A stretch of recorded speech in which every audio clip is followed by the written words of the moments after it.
Bienvenue dans Le Son de Victoire, le podcast des réussites professionnelles au féminin. Le Son de Victoire propose des témoignages de femmes que nous considérons être des rôles modèles pour leur trajectoire professionnelle. Ces femmes nous semblent à la fois inspirantes et accessibles.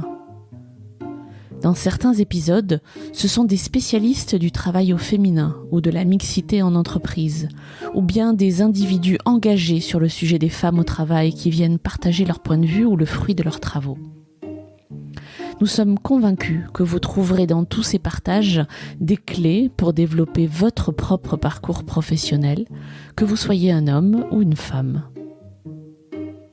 Je suis Amélie Dague et avec ma complice Perrine Corvézier, que vous pouvez entendre sur d'autres épisodes, nous avons fondé Human Learning Expedition, ou HLX, le cabinet de conseil et de coaching qui accompagne les réussites professionnelles individuelles et collectives en cultivant les comportements qui mènent au succès.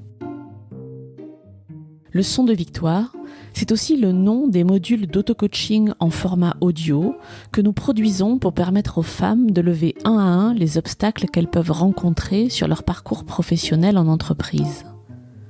Rendez-vous sur le site leçondevictoire.com pour en savoir plus. Si vous aimez ce podcast, parlez-en autour de vous, commentez et notez cet épisode avec les fameuses 5 étoiles. Cela permettra de le faire connaître et d'inspirer encore plus de femmes et d'hommes en leur soumettant des comportements et des points de vue inspirants. Place maintenant à l'invité de cet épisode. J'ai toujours beaucoup travaillé en quantité, mais j'ai toujours eu besoin d'être totalement libre et autonome sur mon emploi du temps.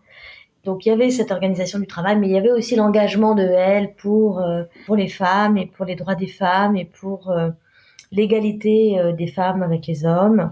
Et donc ça aussi, ça correspondait à un vrai engagement que je sentais au fond de moi-même. Et voilà. Dans cet épisode, j'ai mis au placard mon syndrome de l'imposteur pour interviewer Anne-Cécile Sarfati, journaliste, aujourd'hui présidente d'Actuali, l'agence événementielle qu'elle a créée en 2020. Anne-Cécile nous livre ici un récit sans phare de son parcours professionnel, depuis ses débuts d'avocate jusqu'à son aventure entrepreneuriale démarrée en pleine pandémie, en passant par sa contribution fournie au magazine Elle. Depuis toujours engagée sur la place des femmes dans la société, elle témoigne de ce qu'elle a appris sur ce jeu d'équilibriste qu'est la conciliation entre la vie professionnelle et la vie personnelle, à partir de sa propre expérience et de l'observation de son environnement. J'ai adoré le propos réaliste, libre et enthousiaste d'Anne-Cécile et je suis certaine que vous apprécierez son témoignage. Pour démarrer notre entretien, je lui ai demandé de me raconter son parcours professionnel et comment elle était arrivée au journalisme. J'ai pas fait des études de journalisme, j'ai fait des études de droit, en fait, d'une façon un peu, on va dire, conformiste, parce que dans ma famille, il y avait beaucoup d'avocats, de juristes et tout ça. Et puis aussi parce que c'est l'histoire de la vie, comme c'est des histoires aussi d'alignement ou pas de planètes. Et au moment où je faisais mes études, le journalisme, j'en ai eu envie dès la fin de ma 2e année de droit. Mais je n'en étais pas sûre non plus, donc j'ai souhaité faire des stages pour valider éventuellement cette envie. Et puis ça s'est pas fait. Voilà, il y a eu 2 étés de suite où j'avais des stages programmés, puis au dernier moment ça se faisait pas. Une fois parce que le journal en question déposait le bilan, une autre fois parce que le service des dépêches s'informatisait et que donc moi comme je faisais pas des études de journaliste sur les 3 stagiaires, on me gardait pas moi. Donc finalement, j'ai continué mon droit. Et puis, je suis rentrée dans un cabinet d'avocats comme stagiaire. Et puis, j'ai beaucoup aimé quand même aussi le droit, même si c'était austère, que je trouvais que c'était quand même très, très, très austère. Mais bon, c'est la vie qui est comme ça aussi. Le cabinet était génial, mon patron était génial. Et puis, j'ai rencontré ma meilleure amie, enfin celle qui deviendra ma meilleure amie, qui l'est toujours d'ailleurs. Et donc, j'ai peut-être perdu un tout petit peu de temps dans le droit finalement, parce que la vie professionnelle était très sympa avec elle. Et puis, on travaillait pour le même patron. Et puis, on a fait nos 2 premiers enfants l'une comme l'autre. Donc on se remplaçait, on faisait un peu de job sharing, même si ça se disait pas à l'époque. Mais disons que voilà, ça nous a sécurisé un peu pendant nos 4 grossesses à 2 finalement. Et donc du coup, c'est vrai que voilà, je suis devenue avocate, j'ai eu mes 2 premiers enfants et puis j'avais cette vie professionnelle assez sympathique, même si la matière elle-même ne me passionnait pas. Je voyais bien qu'il y avait un décalage de désir professionnel entre mon amie, justement, Delphine et moi. Elle, je la voyais, mais vraiment passionnée par ce qu'elle faisait, et moi, je me forçais un peu. Et je le faisais bien, hein, parce que j'étais quand même sérieuse, mais enfin, bon, voilà, c'était quand même un peu difficile. Donc, en retour de mon 2e congé de maternité, je me suis dit, je vais pas rester comme ça. J'étais très jeune. Ma chance dans ma vie, c'est que j'ai fait des enfants jeunes. Et donc, j'ai décidé de changer de métier. Bon, ça s'est fait d'une façon plus lente que ce que je vous raconte, hein. Il y a eu de la réflexion, il y a eu des allers-retours psychiques et tout ça. Et puis j'ai décidé un jour de passer le cap. J'avais rencontré une journaliste qui m'a un peu pris sous son aile et qui m'a donné des conseils, qui m'a dit qu'il fallait absolument que j'essaye, que c'était pas du tout sûr que j'allais y arriver, mais qu'en tout cas, il fallait que j'essaye parce que sinon comme ça je serais pas une espèce de fantasme, me dire que j'aurais pu être journaliste et en gros ce genre de fantasme qui conduit à l'aigreur quand on a 40 ans. Moi j'avais 27 ans quand même à l'époque, donc j'avais déjà 2 enfants, 27 ans, c'était quand même très jeune, je pouvais vraiment essayer de faire un changement. Et donc, j'ai changé, je suis repartie à zéro. J'ai fait des stages non rémunérés dans la presse. Finalement, je travaillais depuis 5 ans quand même. J'ai travaillé à l'âge de 22 ans. Du coup, j'avais mis un peu d'argent de côté. Du coup, j'ai trouvé des stages comme ça. Bon, j'ai été aussi aidée par cette amie. Et puis, cette amie m'avait envoyé chez Ruth Elkrief, qui déjà à l'époque avait une jolie carrière, même si c'était il y a presque 30 ans maintenant. Et donc, Ruth m'a ouvert des portes. Elle m'a permis de me recommander d'elle pour avoir ses stages. Ce que j'ai donc fait. Et puis voilà, j'ai commencé dans la presse sans avoir cette pression financière. Et puis, évidemment, ce genre de changement, quand même, à 90 degrés, vous fait vous remettre un petit peu en question aussi dans la vie personnelle. Et du coup, c'est vrai aussi que ça a conduit à un divorce avec mes 2 petits garçons sous le bras. Et du coup, il a fallu en fait que je gagne vite ma vie ou pas. Ça m'a mis un peu un coup de pied encore plus important aux fesses. Au bout de quelques mois, j'avais la possibilité de payer mon loyer quand même en partant avec mes enfants. Et puis mon ex-mari a été génial quand même. Il a accompagné en fait ce changement aussi et il sait à quel point je lui en suis reconnaissante même encore aujourd'hui. Du coup, j'ai pu comme ça, petit à petit, devenir pigiste, gagner ma vie, payer mon loyer, être autonome. Et puis après, assez rapidement, j'ai eu envie de poser mes valises au magazine Elle parce que ça correspondait à la fois à une organisation du travail que je trouvais géniale parce que extrêmement moderne pour l'époque. Comme on travaillait entre femmes, cette question du présentéisme qui plombe tellement les femmes dans leur carrière. Alors peut-être que ça va un peu changer avec le Covid et le télétravail, même si il y a des nuances à apporter aussi à ça, hein. En tout cas, à l'époque, voilà, il suffisait de rendre son article à l'heure et on n'était pas obligé de faire de la présence physique. Voilà. Alors j'étais pas chef aussi à l'époque, hein. Après, quand on rentre dans les hiérarchies, c'est un peu différent, mais disons que pendant tout le temps, mes enfants étaient petits et où j'avais besoin d'avoir une fluidité d'emploi du temps, eh bien, j'ai pu en profiter. J'ai toujours beaucoup travaillé en quantité, mais j'ai toujours eu besoin d'être totalement libre et autonome sur mon emploi du temps. Et du coup, ce journal me le permettait. Donc, il y avait cette organisation du travail, mais il y avait aussi l'engagement de Elle pour les femmes et pour les droits des femmes et pour l'égalité des femmes avec les hommes. Et donc ça aussi, ça correspondait à un vrai engagement que je sentais au fond de moi-même. Et voilà. Vous êtes resté chez Elle pendant plus de 20 ans, je crois, c'est ça?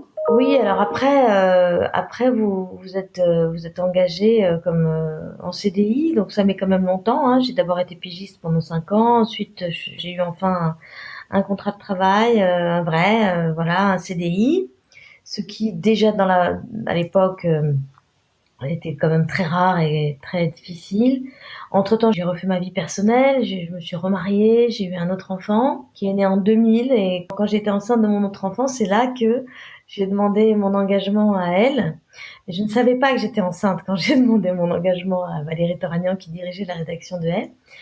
Enfin, quand je lui ai demandé le rendez-vous pour lui demander de m'engager, je savais que je voulais faire un enfant avec ce nouveau mari, mais je pensais pas que ça allait venir automatiquement dès que j'en avais eu le désir. Or, c'est ce qui s'est passé. Et donc, le jour du rendez-vous, c'était pratiquement le jour ou la semaine, en tout cas, je me souviens plus exactement, mais enfin, il y avait une concomitance de temps incroyable où j'avais appris que j'étais enceinte de mon troisième enfant. Donc j'étais un petit peu angoissée quand même et tout ça. Et puis je vais voir Valérie Toragnan. Je lui dis voilà, il faut que tu m'engages parce que franchement, je commence à te coûter beaucoup trop cher en freelance. Donc, il faut que tu m'engages, je suis polyvalente, je fais des sujets sur tel et tel sujet, je publie des articles sur tel et tel article dans toutes les rubriques, enfin voilà. Et donc, elle me dit, elle écoute, elle prend des notes, et puis à la fin, je lui dis, bon, bah maintenant, j'ai un autre truc à te dire qui va peut-être changer totalement ta façon de voir la première partie de l'entretien. C'est qu'en fait, j'ai appris hier ou ce matin, enfin, je me souviens plus, mais il y avait une concomitance dingue, que j'étais enceinte de mon troisième enfant. Et donc là, vous êtes quand même dans un magazine féminin et donc Valérie me dit mais c'est formidable, mais ça ne change rien, ne t'inquiète pas, etc., etc. Bon, donc c'était quand même sympa par rapport à l'ambiance dans les cabinets d'avocats, dans le cabinet d'avocats dans lequel j'étais, même si mon patron avait été très bienveillant, mais tout autour de lui, pour les deux premiers enfants, on sentait bien qu'il y avait un sujet. Il y avait quand même des remarques qui étaient faites. Mon patron de l'époque se prenait des réflexions mi-amusées, mi-navrées de ses associés qui lui disaient bah dis donc, tu t'es bien fait avoir par tes deux collaboratrices. Et puis quand il y avait une fille stagiaire ou une autre collaboratrice qui rentrait dans le bureau de notre patron, les autres associés lui disaient fais attention parce que tu vas ressortir enceinte. Je me rappelle, il y avait une collaboratrice, elle plus vieille que nous, qui avait déjà des enfants, qui avait demandé à prendre son mercredi après-midi, ou son mercredi toute la journée d'ailleurs. Et le mardi soir, quand elle partait, son patron lui disait bon courage pour leur passage. Ah, donc à elle, c'était pas du tout comme ça. Quand vous aviez un enfant malade, on vous disait mais qu'est-ce que tu fous là, rentre chez toi, t'en occuper. Enfin, c'était vraiment une ambiance de travail totalement différente, vraiment totalement innovante pour l'époque. Donc ça m'a plu beaucoup, beaucoup, beaucoup parce que j'ai pu en même temps avoir mes enfants. Dans ce souci de l'engagement, j'ai eu une chance, c'est que d'abord le journal marchait formidablement bien à l'époque. Enfin, je veux dire, la gouvernance de Valérie Toragnan a été extraordinairement bénéfique pour le journal. C'était vraiment une époque bénie, quoi. Donc, évidemment, c'était une époque favorable pour être engagée quand même. Donc après, j'ai été engagée. Après, j'ai continué à faire des articles et à étudier la question de la carrière des femmes comme sujet journalistique aussi. Donc, je voyais bien que il y avait quand même un énorme sujet, que ça progressait pas beaucoup, que les décideurs, que les politiques voyaient, enfin vraiment à l'époque, il y avait un degré de déni de ce sujet, mais qui était considérable. Et je voyais aussi quelque chose qui m'intéressait beaucoup, c'est les femmes dans les grands groupes qui, au début, étaient très timorées, très finalement les héritières des femmes des années 80, qui étaient dans une espèce de déni de ce sujet et faut pas leur en vouloir, ça a été des pionnières, voilà, donc la génération de ma mère, là je parle, des femmes qui ont quand même beaucoup sacrifié leur vie personnelle pour leur vie professionnelle parce qu'elles étaient des pionnières, parce qu'il fallait qu'elles se fondent dans la masse et tout ça. Donc il y avait ces héritières de ces femmes-là, donc des femmes de ma génération ou un peu plus âgées, qui étaient un peu dans l'héritage de ça, des pionnières, mais aussi dans un début de remise en question, de se fondre dans la masse. Et elles voyaient bien qu'elles avaient envie aussi d'avoir des familles, des enfants, des vies personnelles et tout ça. Et donc elles étaient en train de réfléchir à comment faire. Et donc c'était l'éclosion dans les début des années 2000 de tous ces réseaux féminins, des grands groupes et tout ça. Et donc j'ai beaucoup observé ça comme journaliste, j'ai beaucoup traité ça comme journaliste dans le journal. Et donc c'était assez génial de voir ces femmes qui au début étaient contre les quotas et puis étaient contre voilà, pensaient qu'elles allaient y arriver à la fois en créant des réseaux féminins pour de l'entraide entre femmes, voilà, et à la fois en faisant une sorte de lobbying auprès des patrons hommes qui tenaient encore les rênes pour les faire évoluer. Et puis on voyait bien que ça mettait du temps. Alors la prise de conscience des patrons, je pense qu'elle a été Il y a encore beaucoup de résistance, mais quand même, et ça a beaucoup, beaucoup bougé. En tout cas, dans les côté grands groupes, hein, je parle pas des PME, TPE, hein, mais côté grand groupe, ça a beaucoup, beaucoup évolué, même s'il y a encore du boulot, hein, grâce à ce travail des réseaux féminins et tout ça. Mais en revanche, voilà, les chiffres sont là, c'est quand même encore très lent, très long et tout ça. Et donc, on voyait bien aussi que ce sujet, il fallait le prendre sous plusieurs angles, à la fois sous l'angle des pouvoirs publics, à la fois sous l'angle des entreprises qui devaient faire évoluer leur mode de travail interne et tout ça, et à la fois un peu aussi sous l'angle des femmes qui devaient peut-être aussi apprendre un peu à oser, à être moins dans l'autocensure et tout ça. Donc j'ai commencé à travailler beaucoup sur ce sujet-là. Je me heurtais un peu en interne chez nous à elle, une forme de déni un peu du sujet, parce que comme on travaillait entre femmes, bah, mes chefs de l'époque ne voyaient pas très bien où était le problème en fait. Ils pensaient que ce sujet était réglé, puisque elles arrivaient à tout faire et tout, et moi je leur disais, mais non, moi toutes mes copines qui sont avocates ou qui bossent dans les grands groupes, ou dans des PME, etc. Ben non, le sujet n'est pas du tout réglé. Il y a encore plein de difficultés. Il y a encore plein d'obstacles. Il faut encore lever beaucoup, beaucoup de contraintes et tout. Et donc, elles ont fini par m'écouter. Et puis, on a fait des états généraux des femmes en 2010. Et là, leur est remonté beaucoup, beaucoup, beaucoup le fait que j'avais raison un peu sur ce sujet quand même. Oui, bien sûr, c'était un vrai, vrai, vrai gros sujet. Et que donc il fallait qu'on s'en occupe plus encore. Et c'est là qu'on a décidé de lancer un événement, et c'est là que on a décidé de me confier, le journal a décidé de me confier l'organisation du forum Elle Active. Et entre-temps, j'étais devenue chef de service, j'avais accepté les fonctions hiérarchiques dans le journal, ce qui était pour moi un grand pas, hein, parce que franchement, j'ai mis du temps avant de réfléchir et d'accepter de faire ça, finalement de perdre un peu ma liberté, hein.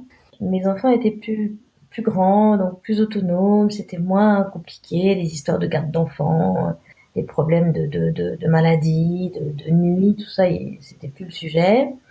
Et du coup, je me sentais plus équipée, en fait, pour prendre des fonctions hiérarchiques. Et du coup, le jour où Valérie Toragnan m'a proposé de prendre ce poste, qui était en fait d'avoir la responsabilité de toute la fin du journal, c'est-à-dire à la fois, il y avait une rubrique People, une journée avec, il y avait une rubrique Psycho, c'est mon histoire, un témoignage de quelqu'un, une femme qui racontait une histoire incroyable qu'elle avait pu vivre, et il y avait toutes les pages pratiques du journal, en santé, en enfants, je sais pas, en nutrition, voilà, en cuisine, en tourisme, il y avait tout ça. Et puis après, le tourisme, la cuisine a été confiée à une autre journaliste que j'aimais beaucoup, avec qui j'ai partagé mon bureau pendant plusieurs années, qui est une fille géniale qui s'appelle Catherine Roig. Mais finalement, l'histoire des États généraux des femmes et la mission de développer un événement pour les femmes qui allait s'occuper de la carrière des femmes, c'est bien tombé aussi, parce que au bout de 2 ans de chef de service à faire la fin du journal, j'ai adoré le faire pendant 2 ans, mais au bout de 2 ans, ça me suffisait pas en fait. Je m'ennuyais un tout petit peu. Je me disais bon, je fais plus mes grands articles, c'est moins engagé quand même comme partie du journal que les grands papiers dans le cœur du magazine et tout. Et donc, c'est tombé à point nommé finalement de devoir développer ça en plus. Et donc là, j'ai recruté une jeune élève journaliste qui a fait ses armes avec moi, et on a créé ensemble le Forum Elle Active.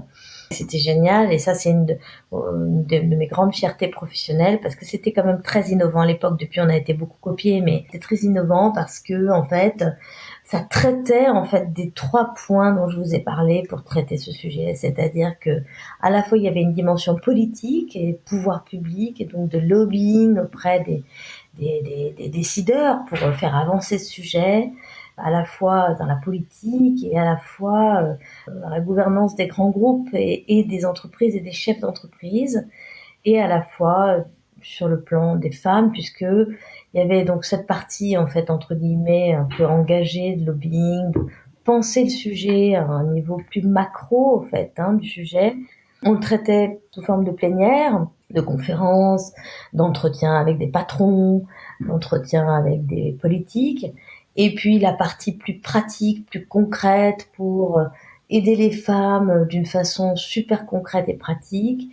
On l'a traité sous forme d'ateliers, voilà, de workshops, de masterclass, de rendez-vous en one-to-one avec des experts dans la partie forum. C'est très très innovant parce que à l'époque on ne faisait pas ça. Donc c'était en quelle année ça, le premier forum a eu lieu 2011. 2011, d'accord. Et c'est à ce moment-là à peu près que vous avez écrit votre livre Être femme au travail ou... Alors être femme au travail, je l'ai écrit avant parce que justement je me préoccupais de ce sujet. Voilà, et c'est aussi pour ça d'ailleurs que Valérie m'a confié l'organisation du forum, c'est parce que j'ai fait ce livre.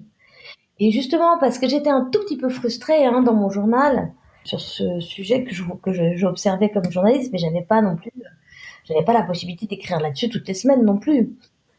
Livre qui est d'ailleurs, maintenant que je vous écoute, est effectivement extrêmement pratique. Moi, je l'avais lu alors quelques temps après sa sortie et je l'avais trouvé bourré de bons conseils et je m'étais dit, c'est dommage que je l'ai pas lu à 25 ans, ce bouquin-là, quoi. On devrait le lire à 25 ans. Je n'avais plus 25 ans quand je l'ai lu, mais effectivement, je l'ai relu récemment et il reste, alors heureusement ou malheureusement, je ne sais pas, encore beaucoup d'actualité.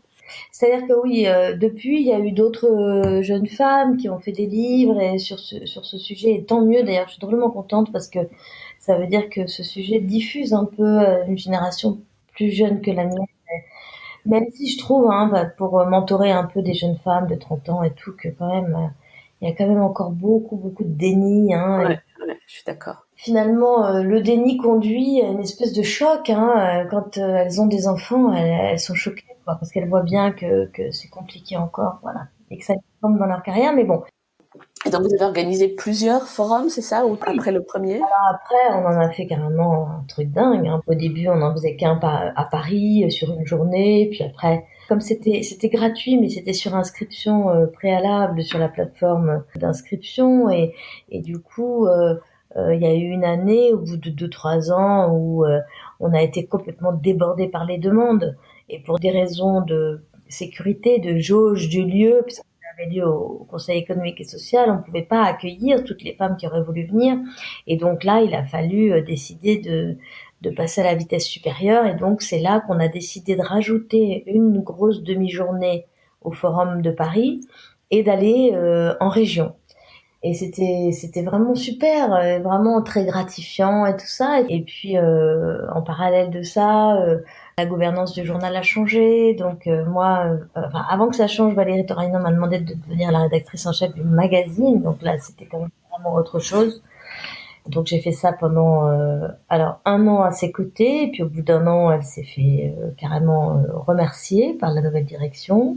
Et donc là, je me suis retrouvée quand même, c'était compliqué. J'étais quand même, voilà, la numéro 2 du journal, et avec la rédactrice en chef de la mode et de la beauté et tout ça. Mais disons que la rédactrice en chef du magazine, c'est un poste très très stratégique dans le magazine Elle. Et du coup, je me retrouvais là. La direction du journal ne voulait pas du tout que je m'en aille parce qu'il fallait que j'aide la remplaçante de Valérie, ce que j'ai fait, mais qui venait de quelqu'un de complètement de l'extérieur, qui avait pas du tout les codes du journal et tout ça. Donc j'ai été à ses côtés pendant 1 an, et puis assez vite je me suis rendu compte que ça m'intéressait pas trop de continuer comme ça, que on me demandait de désapprendre beaucoup de choses que j'avais apprises et tout ça, que ça a heurté un peu mes valeurs. Et en parallèle de ça, la direction trouvait que ce que je faisais sur l'active était formidable et qu'il fallait que j'en fasse finalement un point d'entrée d'un service de diversification éditoriale à un moment où le journal commençait à avoir des problèmes d'érosion de ses ventes et d'érosion de ses revenus publicitaires. Et donc, il fallait chercher des nouveaux revenus et donc essayer de développer toute une business unit de diversification éditoriale, c'est-à-dire créer des événements, des hors-séries, des podcasts, le tout monétisé auprès d'annonceurs, de grands groupes, voilà. Et donc là, j'étais contente de faire ça en fait. Donc une petite équipe, une petite start-up à l'intérieur du journal, et ça correspondait très bien finalement à mon état d'esprit du moment, qui était aussi, parce que moi je suis quelqu'un de positif, donc travailler dans un business en récession, Ouais. voire en voie de disparition à long terme, ça commençait à me plomber sur le plan du moral.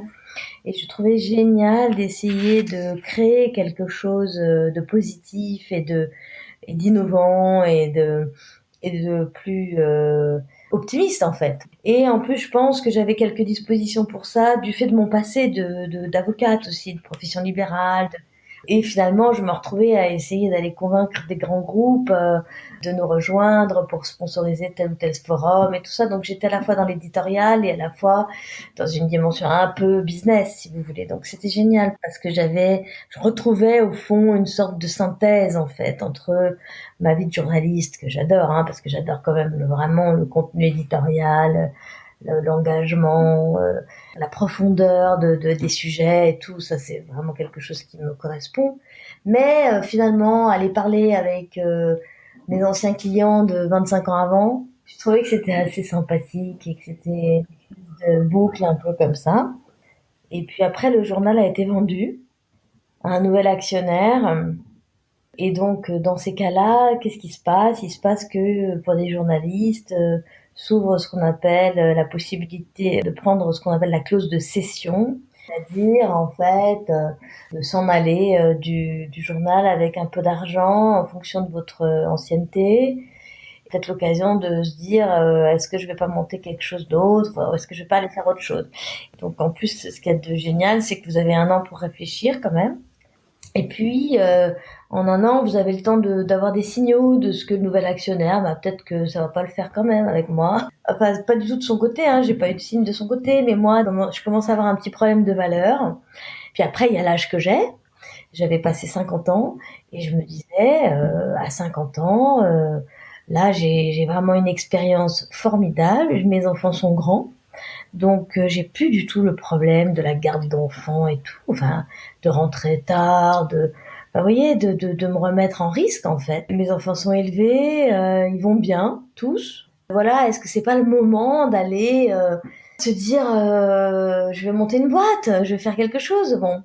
Alors à l'époque, toutes mes copines me disaient écoute, tu bosses depuis 30 ans, prends-toi 6 mois, personne s'en rendra compte, repose-toi, tu es fatiguée, tout ça. Et moi, je suis quand même une fille un peu anxieuse de nature, même si je suis très positive, j'ai quand même une anxiété au fond de moi-même qui fait que j'avais pas l'assurance personnelle et de me dire non que en 6 mois on n'allait pas m'oublier. Et heureusement, mon Dieu, que j'étais comme ça parce que du coup, au mois de janvier, qu'est-ce que j'ai fait? J'ai créé ma boîte. J'ai déposé la marque quand même. Il fallait se battre un peu pour avoir cette marque quand même parce que c'était quand même un beau nom qui tombait super bien pour moi. Enfin voilà, parce que dans Actuali, au début, Actuali, il y a AC quand même, Mais oui, Cécile. bien sûr. Dans Actuali, il y a actualité aussi, donc c'est quand même aussi. Et dans Actuali, il y a le mot anglais qui est en réalité, en vrai, en fait. Et moi, je suis une fille du vrai, quoi. Vous voyez, pas du fake, de la com fake. Vous voyez, je suis de quelqu'un de la profondeur et voilà. Et c'est comme ça. Et puis enfin, le film culte Love Actually, qui est aussi le petit clin d'œil, voilà. Donc, donc j'étais super contente de trouver ce nom, de déposer la marque, de créer ma boîte, de faire quelque chose avec un peu d'ambition. Donc une entreprise de communication plutôt événementielle, de conseil aussi, hein, mais de communication plutôt événementielle, avec une conviction profonde qui était que plus le monde se digitalise, plus on a besoin de rencontres dans la vraie vie. J'ai commencé à proposer des événements à des clients potentiels que j'avais, voilà, qui étaient contents de faire quelque chose avec moi. Et donc, on a commencé à travailler au mois de janvier sur des projets et tout ça. Et puis, on a eu la crise du Covid, voilà, qui s'est foutu en travers de ma route. Et là, je me suis pris quand même mon premier mur d'entrepreneur. Mais voilà, comme je suis quelqu'un de positif, je suis anxieuse, mais vraiment positive et optimiste, et je préfère toujours voir le côté du verre à moitié plein. En fait, ça a été salutaire parce que je suis pas la seule dans l'événementiel à dire ça, mais ça m'a mis un gros pied aux fesses pour la digitalisation des événements, inventer des concepts hybrides, voir à quel point ça pouvait être super riche aussi et super complémentaire surtout. Voilà. Au fond, moi, ma plus-value, c'est le contenu éditorial d'un événement. C'est bâtir un contenu, c'est bâtir un programme, c'est trouver quel intervenant on va mettre dans ce programme, jusqu'à l'animation de ce programme. Donc en fait, au fond, je vous dis pas que je suis pas passée par des moments où je me suis dit dans quoi je me suis mise et tout ça. Et puis après, vous savez, je pense que ce qui me caractérise, c'est un caractère très adaptable et très agile, voilà. Donc, au fond, dans des périodes comme ça, c'est génial d'être comme je suis, parce que ça permet aussi de sauter sur des opportunités, de voilà. Et j'ai quand même beaucoup travaillé en 2020, ce qui est quand même dingue. Si je vous demande de quoi vous êtes la plus fière aujourd'hui, à quoi pensez-vous?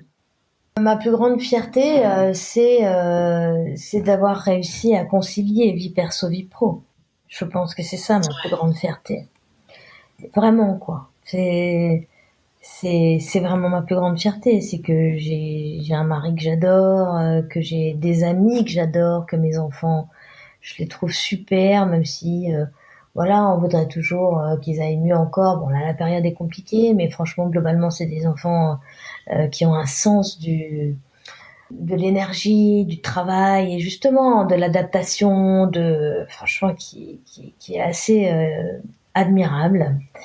Vraiment, ça, je suis très fière d'eux.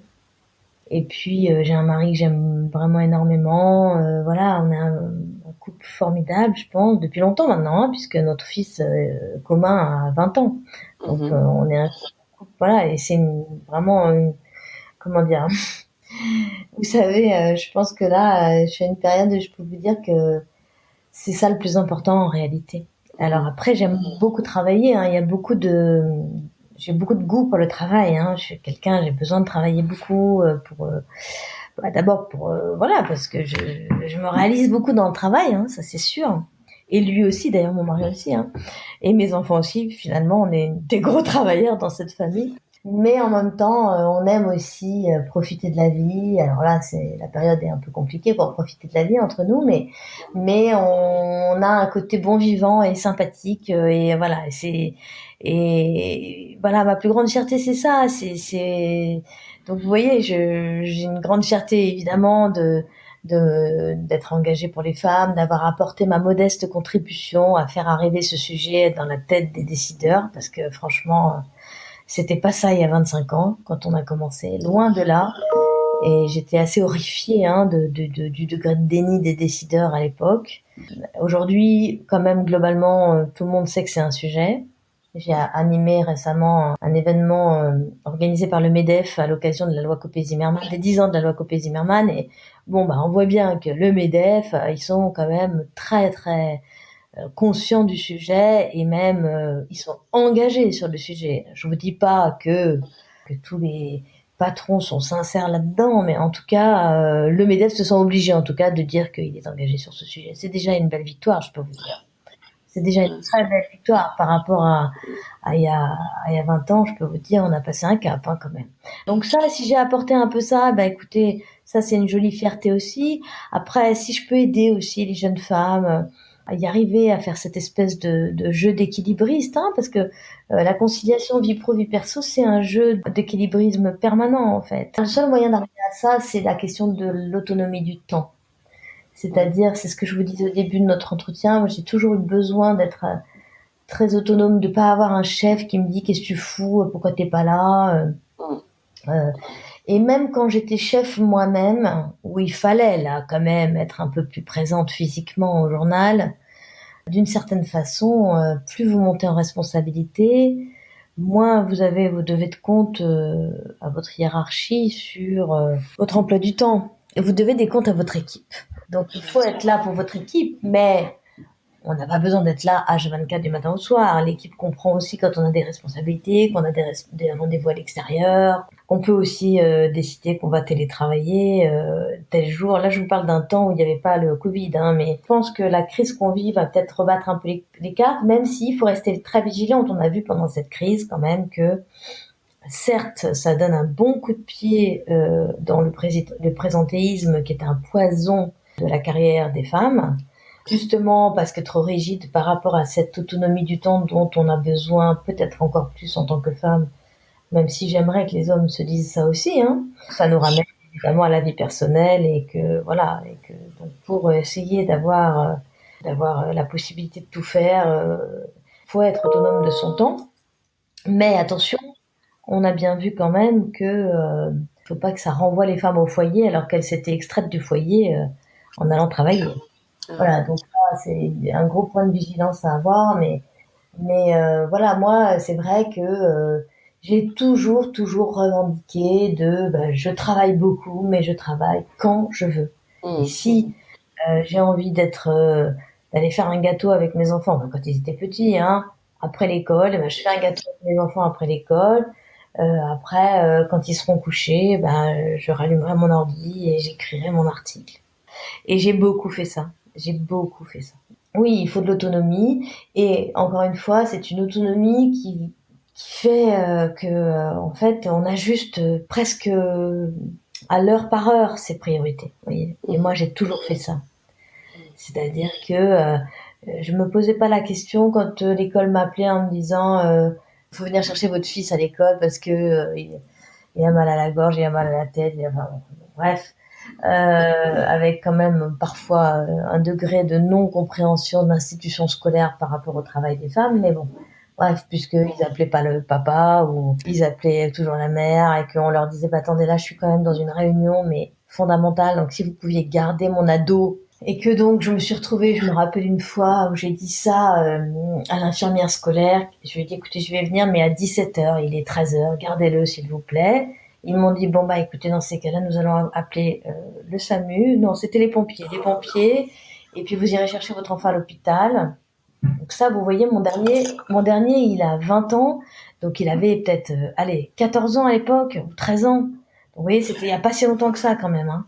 Donc bref, ça c'est la parenthèse que je referme, mais en dehors de ça, j'ai toujours géré mes priorités. Je veux dire, si on m'appelait quand ils étaient petits, qu'il fallait les emmener chez le pédiatre, je m'en foutais, je quittais ma réunion, j'essayais de faire en sorte que la réunion se conclue ou quoi, et j'allais chez le pédiatre pour pas non plus me retrouver dans un bordel d'angoisse et tout. Voilà, je faisais ça, mais je pouvais aussi annuler un truc perso pour un truc d'urgence de boulot. J'ai toujours fait comme ça et j'ai pas de leçon à donner à personne, franchement. Je pense que chacune fait comme elle peut.